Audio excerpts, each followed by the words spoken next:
Hello friend, आज हम लोग डिस्कस करेंगे फूड माइक्रोबायोलॉजी। फूड माइक्रोबायोलॉजी में बेसिकली हम लोग आज जो टॉपिक देखने जा रहे हैं वो है आपका स्पॉयलेज ऑफ फूड।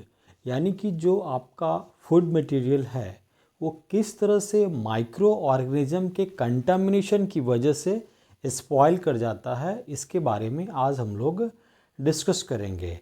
तो सबसे पहले हम ये जानेंगे कि फूड माइक्रोबायोलॉजी में फूड जो है, आप समझ रहे हैं कि फूड का मतलब क्या है, और माइक्रोबायोलॉजी मतलब माइक्रो ऑर्गेनिज्म, वो फूड जो माइक्रोबियल कंटामिनेशन की वजह से स्पॉयल कर जाता है उसको हम लोग spoilage of food due to microorganism कहते हैं।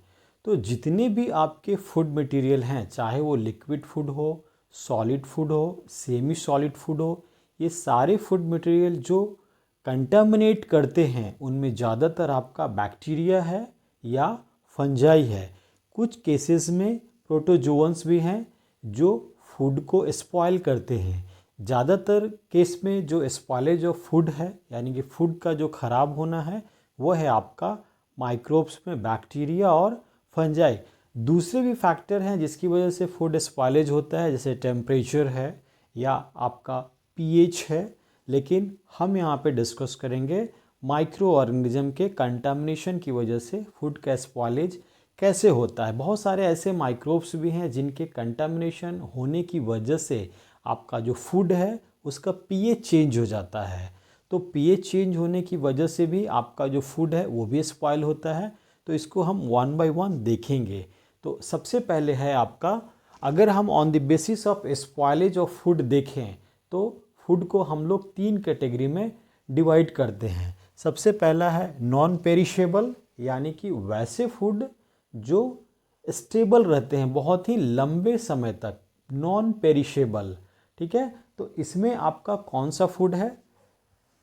स्टेबल फूड है जो किसी भी बाहरी पैथोजन के कंटामिनेशन की होने की वजह से स्पॉयल नहीं करता है, वो स्टेबल रहता है। जिसमें आपका है शुगर है, सॉल्ट है, पल्सेस हैं।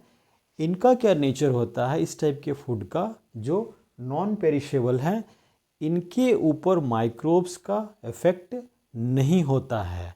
बहुत ही, अगर आप इंटेंसली उसको ख़राब करना चाहें तभी वो ख़राब होता है। अदरवाइज ये सब फूड जो है ज़्यादातर आपके पैथोजेंस जो माइक्रोब्स है नेचर्स में, उनके कंटामिनेशन की वजह से जनरली ख़राब नहीं होता है। उसको हम लोग नॉन पेरिशेबल कहते हैं। जैसे आप शक्कर देखते होंगे, आप रख दीजिए किसी भी पॉट में तो एज इट इज़ ही रहता है, उसमें बहुत लंबे समय तक कोई चेंजेस नहीं आता है। उसी तरह सॉल्ट भी है, नमक भी आप देखते होंगे, कुछ भी उसमें अल्टरेशन नहीं होता है। पल्सेस हैं यानी कि दाल हैं, उसको भी आप अगर जिस पॉट में रखते हैं वो एज इट इज़ ही रहता है, उसमें बहुत ज़्यादा चेंजेस नहीं आते हैं। तो ये सब आपका नॉन पेरिशेबल है, यानी कि स्टेबल फूड है। दूसरा है स्पॉयलेज के कैटेगरी में अगर हम देखें तो आपका सेमी पेरिशेबल। सेमी पेरिशेबल में क्या होता है कि जो स्टेबिलिटी है फूड की वो स्पेसिफिक है, यानी कि कुछ समय तक ही वो स्टेबल रहता है। उसके ऊपर अगर जो माइक्रोब्स हैं जैसे बैक्टीरिया है या फंजाई है उसका असर होता है, यानी कि उसका इफ़ेक्ट उस फूड के ऊपर होता है, वैसे फूड को हम लोग सेमी पेरिशेबल कहते हैं। यानी कि उनकी जो स्टेबिलिटी है वो सर्टेन टाइम तक होती है, उसके बाद वो अनस्टेबल होना शुरू हो जाता है, यानी कि वो डिटोरिएट होना शुरू कर जाता है। उसका एग्जांपल जैसे है आपका पोटैटो है।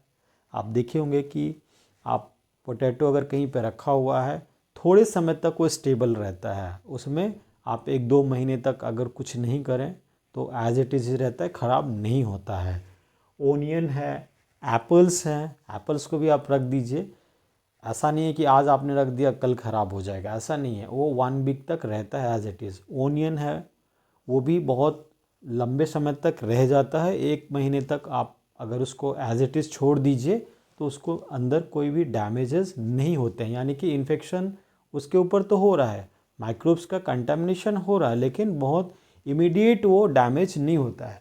तो वैसे हम लोग जो फूड है उसको सेमी पेरिशेबल कहते हैं, यानी कि स्टेबिलिटी जो है उसके सर्टेन टाइम तक के लिए रहती है। तीसरा जो है आपका पेरिशेबल। पेरिशेबल में वो फूड आते हैं जो स्पॉइल बहुत ही फास्ट होते हैं, यानी कि बहुत तेज़ी से वो स्पॉइलेज होना शुरू हो जाता है। वैसे फूड को हम लोग कहते हैं पेरिशेबल फूड, जिसमें ही आपका मिल्क है, मीट है, फिश है, एग है, वेजिटेबल्स है। आप देखते होंगे कि जैसे आप मार्केट से मीट खरीद के ले आइए या चिकन ले आइए, अगर तो उसको अगर आप कहीं पे रख दीजिएगा तो विदिन 5 to 7 आवर्स उसके अंदर एक स्मेल आना शुरू हो जाता है। अगर आप ओपन प्रीमाइसेस में रख दीजिए तो उसको थोड़ा स्टोर करना है तो आप फ्रिज में रख दीजिए 4 डिग्री सेल्सियस टेम्परेचर पे, या 4 to 8 के बीच में रखिएगा तो थोड़े दिन तक स्टेबल रहता है। उसी तरह मिल्क है। मिल्क को भी अगर आप मान लिया कि आपने मिल्क ले आया बाज़ार से, बहुत शॉर्ट टर्म उसका भी लाइफ रहता है। अगर आप उसको नहीं यूज़ करते हैं तो 24 आवर या 12 आवर्स के अंदर वो स्पॉइल होकर के ख़राब हो जाता है, क्योंकि उसके ऊपर जो है माइक्रोब्स का इफ़ेक्ट बहुत ज़्यादा होता है। इसमें बहुत इमीडिएटली बैक्टीरिया जो कंटेमिनेशन काउस किया है या फंगस जो है वो इमीडिएट उसको स्पॉइल करना शुरू कर देते हैं। तो ऐसे फूड को हम लोग कहते हैं पेरिशेबल फूड, यानी कि उसकी स्टेबिलिटी बहुत ही शॉर्ट टर्म के लिए होती है। आप जैसे एग भी है, फिश भी है, ये सब वेजिटेबल्स, बहुत सारे ऐसे वेजिटेबल्स हैं जो आप अगर बाहर मार्केट से लेके आए हैं, थोड़े दिन के बाद 1 से 2 दिन के बाद वो ख़राब होना शुरू कर जाता है। तो ये सब का जो स्पॉइलेज है वो बहुत ही फास्ट होता है, माइक्रोब्स का इफ़ेक्ट यहाँ पे होने लगता है। तो ऐसे फूड को हम लोग पेरिशेबल फूड कहते हैं। तो on the basis of spoilage food को हम लोगों ने 3 कैटेगरी में कैटेगराइज किया: non perishable, semi perishable and perishable. जैसे बहुत सारे क्वेश्चंस पूछे जाते हैं यूजी में भी और पीजी में भी। फूड स्पॉइलेज बाय माइक्रोब्स है। फूड का जो स्पॉइलेज है उसमें कौन कौन से माइक्रोब्स का मेजर रोल प्ले कर रहा है वो हम देखेंगे। तो सबसे ज़्यादा जो फूड को स्पॉइल करता है वो है आपका बैक्टीरिया और दूसरा है आपका फंजाई। फंजाई में भी दो ऐसे हैं जो फूड को सबसे ज़्यादा स्पॉइल करते हैं, वो है आपका ईस्ट और दूसरा है आपका मोल्ड। जितने भी फूड का डैमेजेस होता है फंजाई में, ईस्ट का कंटेमिनेशन होगा या कोई मोल्ड का होगा। जैसे एस्परजिलस का आप मोस्ट कॉमन देखते होंगे, एस्परजिलस नाइजर का कंटेमिनेशन फूड में बहुत तेज़ी से होता है। जैसे आप ओनियन ले लीजिए, पोटैटो ले लीजिए, या कोई भी आप घर में फूड तैयार करते हैं जैसे आपका अचार हो गया या मुरब्बा हो गया, इन सब के ऊपर जो कंटेमिनेशन होता है एनवायरनमेंट से, उसमें मोल्ड सबसे तेज़ी से इफ़ेक्ट करता है। ओनियन के ऊपर भी आप देखे होंगे डैमेजेस होते हुए एस्परजिलस की वजह से ब्लैक आपको दिखाई पड़ता है।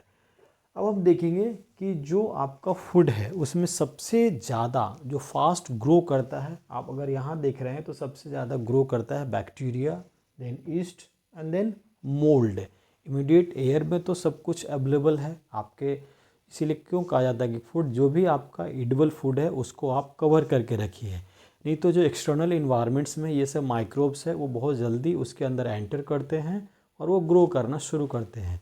तो फास्ट तो ग्रोथ बैक्टीरिया का हो रहा है, लेकिन इसके ऊपर आपका पीएच का बहुत ज़्यादा इफ़ेक्ट होता है। तो कौन कौन सा ऐसा फैक्टर है जिसकी वजह से पीएच का इफ़ेक्ट होता है और माइक्रोब्स की जो ग्रोथ है उसको वो कंट्रोल करता है। अगर पीएच चेंज ना हो, यानी कि पीएच फूड का जो है अगर उस रेंज में ना हो जिसमें ये ग्रो कर सकते हैं, तो कंटामिनेशन अगर हुआ भी है फूड का माइक्रोब्स की वजह से तो वो स्पॉइलेज नहीं होगा। तो सबसे पहले हम डिस्कस करेंगे effect of pH on microbes. कौन कौन सा ऐसा फैक्टर्स हैं जो माइक्रोब्स के ग्रोथ को प्रमोट करता है। अगर वो फैक्टर को आप कंट्रोल कर दीजिए तो कंटामिनेशन अगर हुआ भी है तो वो ग्रो नहीं कर पाएगा। जो हम फूड स्टोरेज करते हैं, पैकेजिंग करते हैं, उसमें हम आगे देखेंगे ये पीएच, टेम्परेचर, प्रेशर, इन्हीं सब को कंट्रोल किया जाता है जिसकी वजह से वो लंबे समय तक प्रिजर्व रहते हैं। तो बैक्टीरिया का अगर हम देखें पीएच, तो इसका जो ऑप्टिमम पीएच जो है ग्रो करने का वो 6 से लेकर के 8 के बीच में है। यह है आपका इसका ऑप्टिमम पीएच है।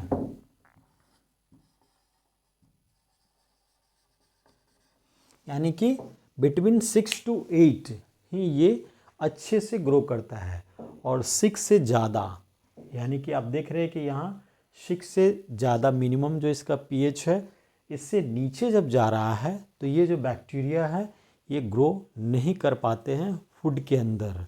और आपका 8 मैक्सिमम पीएच आपका 8 है।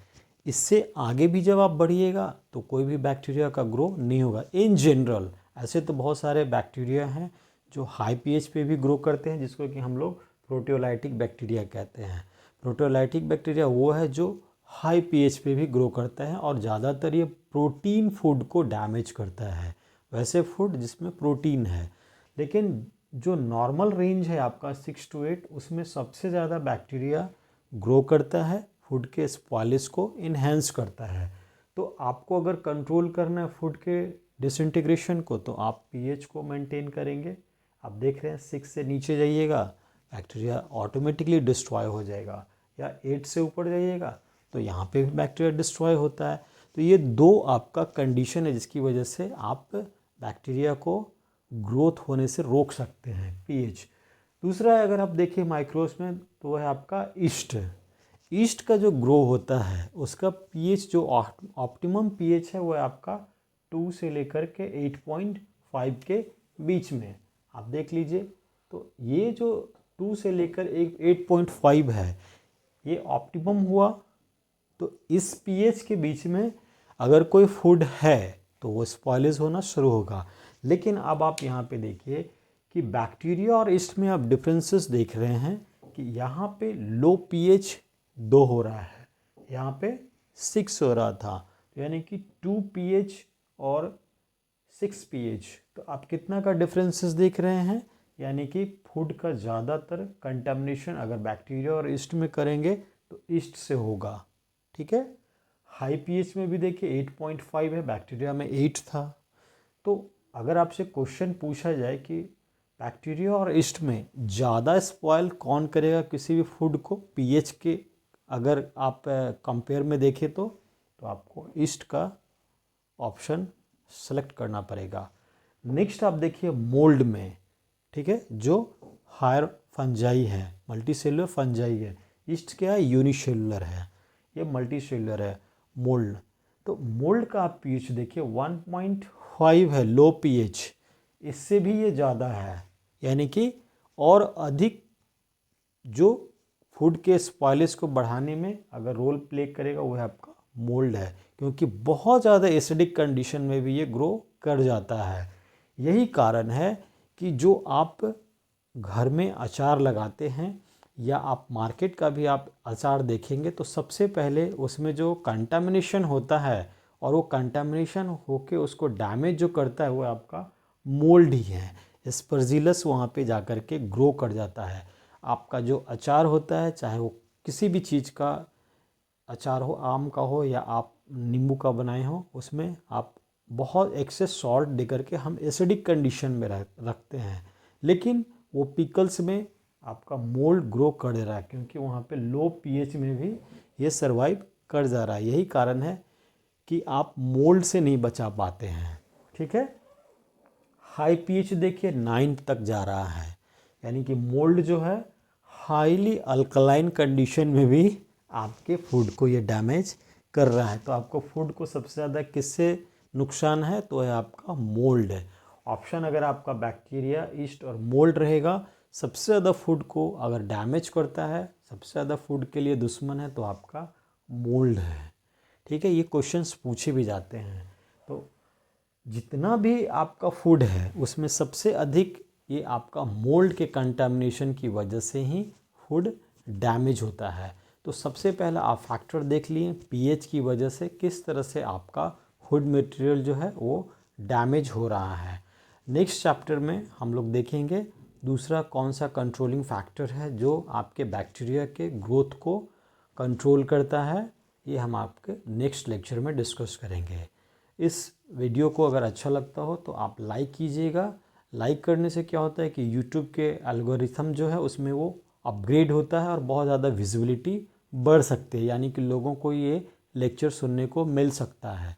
अगर आप लाइक नहीं करते हैं तो विजिबिलिटी लो हो जाती है, यानी कि एक इन्फॉर्मेशन जो लोगों तक पहुंचना चाहिए वो नहीं पहुंचता है। तो आप शेयर करें या ना करें, एटलीस्ट इसको लाइक करें ताकि लोगों तक ये पहुंचे। इन्फॉर्मेटिव लेक्चर है। Thank you for joining us.